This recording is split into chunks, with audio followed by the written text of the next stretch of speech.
Hola bandidos, ¿cómo estamos? Welcome to Mel's Magic Official. I'm Magic Mel, and this is my angel called Charles. Don't ask me why. I had to baptize him, so it's Charles.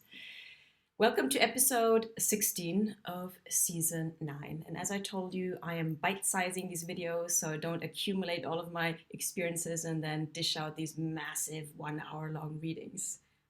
Poco a poco every day. It also helps me to keep track of things. I hope you're doing well. Today is Tuesday, the 4th of October. Just came back from my evening walk after painting today. And the thing that motivates me to go on my walk, I mean, I love walking anyway, but there's this little cute shop not far away from here, and they serve this amazing key lime pie. I love key lime pie. So I'm like, okay, exercise and little reward and walk back. So I cut out the coffee, cut out the alcohol. I mean, need to have some pleasure. So at the moment, it's my key lime pie obsession. So I'm feeling satisfied, and I hope you are too. You know, Teal Swan, if you don't know her, I recommend you look her up. She spoke about the small pleasures, the small pleasures in life.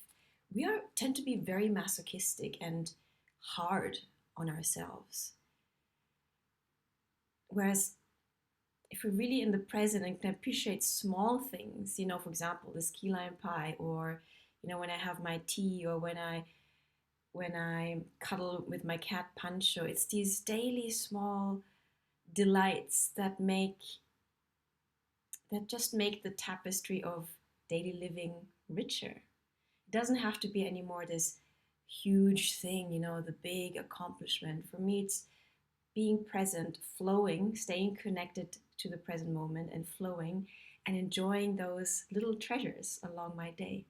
So just an encouragement for you to slow down and pay more attention, especially when it comes to eating, just to really savor things also. There's a good book by Charles Eisenstein called The Yoga of Eating, which I'm trying to apply. It's really connecting with the food we're taking in, which is information also. And, digestion starts by chewing. So I tend to just inhale food. I'm consciously trying to slow down and really take in the information that the food is giving me and connecting with how it makes my body feel, because I want to eat intuitively. That's my little 2 cents for today. And I thought we pull one card and 2 clarifiers for you. I like that kind of structure.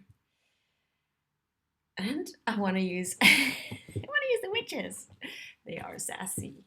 And I don't know yet all of the images, so I want to get to know them more. Vamos? Okay. Connecting with your Asgard team.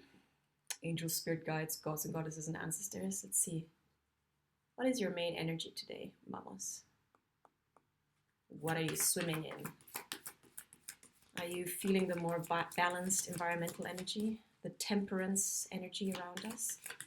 It's a card I actually want to talk about too. It's very important. I had to learn temperance. It's all about patience.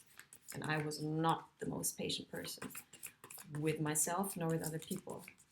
So temperance is a good one. Temperance helps us to balance ourselves. And again, the more we come into balance internally, the more it will reflect in our outer world. And Lord knows this world needs some balance. So, what is your main energy, Kamasaya? Let me focus a bit.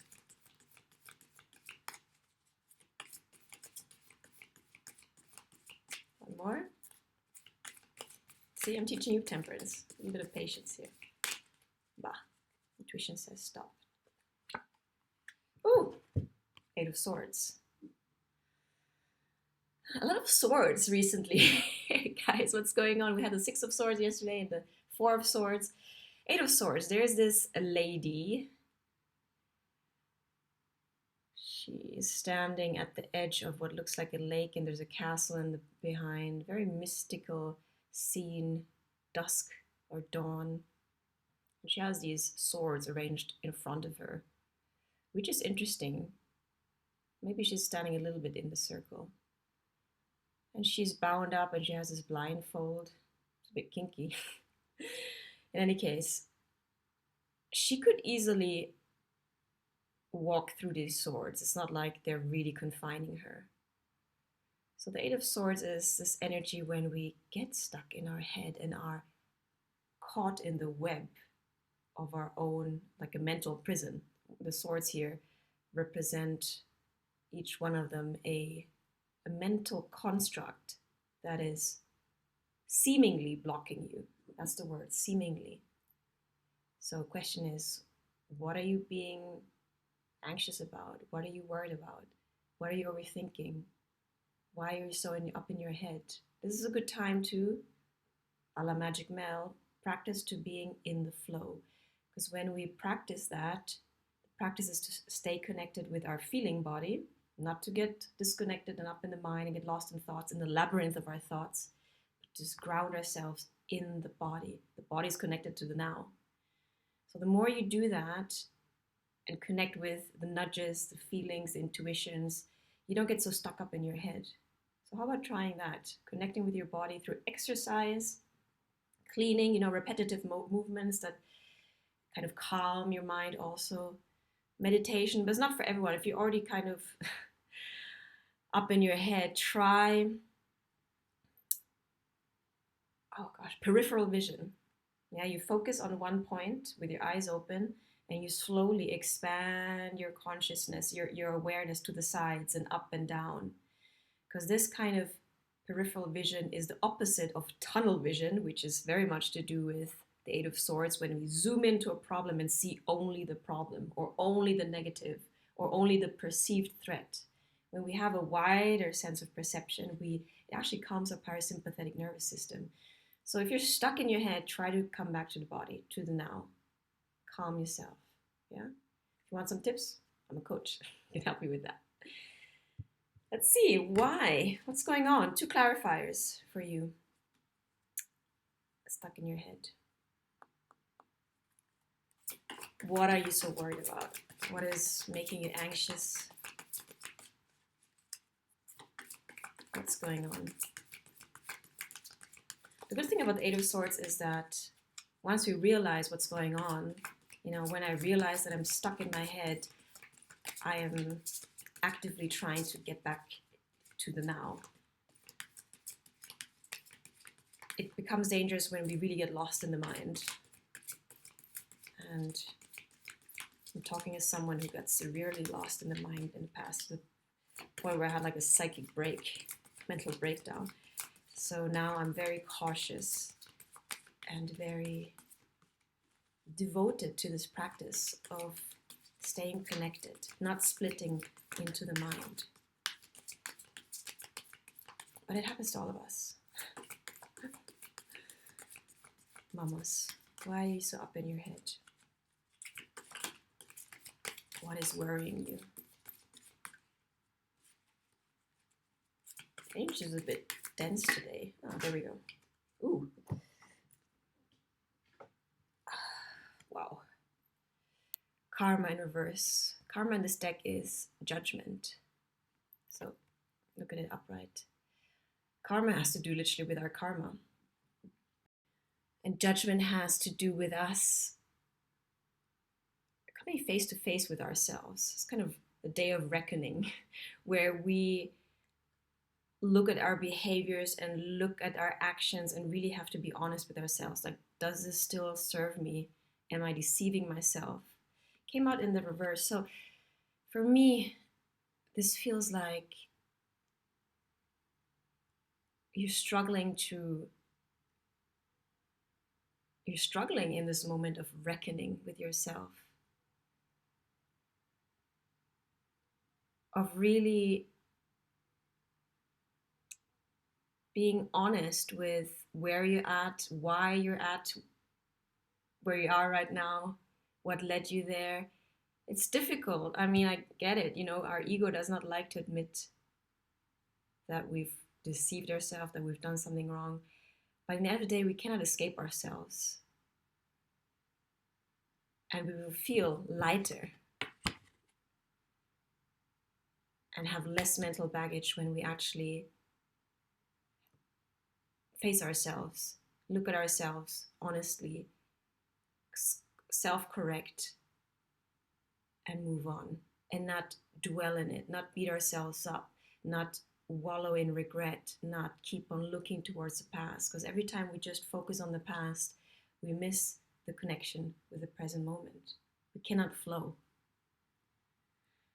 Whew. So,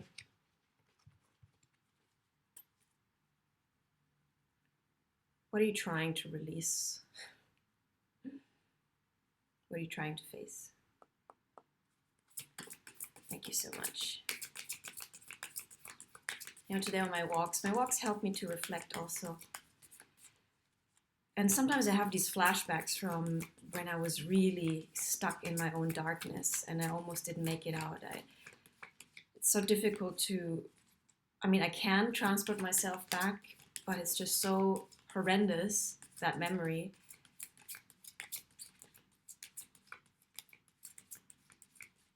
But it's possible to release that, even the regret. I used to have a lot of regret. It still haunts me a little bit in my dreams because I keep on dreaming about, for example, at one point in my life, I had the opportunity to live in the Philippines and I didn't because I just ran away from myself. So that still haunts me, but I'm coming to peace with it because I keep on telling myself I wouldn't be where I am right here, right now, speaking to you like this, if it weren't for what happened, if it weren't for the journey I took, including the mistakes, including the detours into darkness. So what was my question? My question was, what are you trying to release? Oh, wow.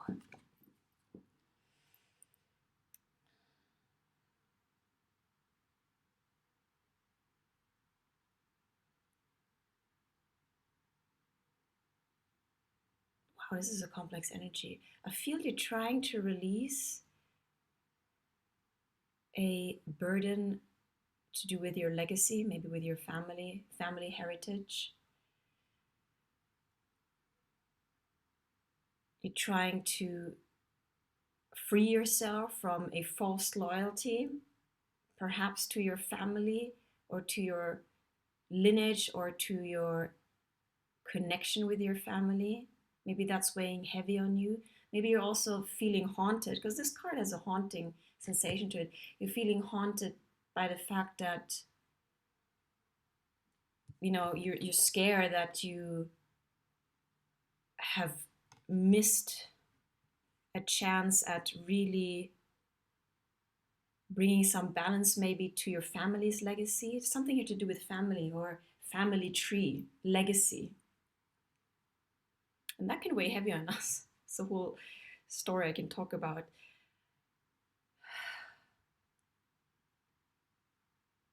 I'm drawn also to the couple in the background. Perhaps it has to do with sacrifice. Perhaps you had to sacrifice a relationship with your family for another one, or you had to sacrifice that other relationship for your family to be loyal to your family. Something to do with loyalty here. It's weighing heavy on you. This might not resonate for everyone, but if it does, let me know in the comments box because it seems kind of specific. Again, if you're stuck in your mind about this, regret is a terrible energy to be in because it keeps us stuck to a mistake in the past. It has to do with, the only way I was able to release that was to forgive myself and to keep on shifting my attention back to the present moment, because we cannot change the past. We can learn from the past, yes. And it is wise to learn from the past, otherwise we repeat the same mistakes. But we cannot, what happened. We can, through meditation, guided meditation, go back and, for example, resource that version of ourselves in the past that made that perceived mistake. We can send some love, we can send some compassion, we can make amends in that way, internally, psychologically, with ourselves and whoever was affected in the past. But we can't literally, bring that, the 3D moment memory back into present and do it again. We have to come to some kind of peace with it and focus again on the present moment. How is whatever misstep or regret or resentment, whatever is weighing you down mentally, how can you resolve it internally so that you can come back into balance and peace and use that experience to propel you forward wiser now because of that experiences. No one of us is without regret. I'm sure all of you have some kind of regret, because otherwise we all make mistakes. It's normal. So don't beat yourself up. Don't be so hard on yourself. Know that you can actually release yourself out of that and walk through the swords. Okay? Whew. I'll keep it at that. I'm going to record another video, pull another 3 cards, maybe for someone else who may resonate with them. But let me know. This is a very specific message here.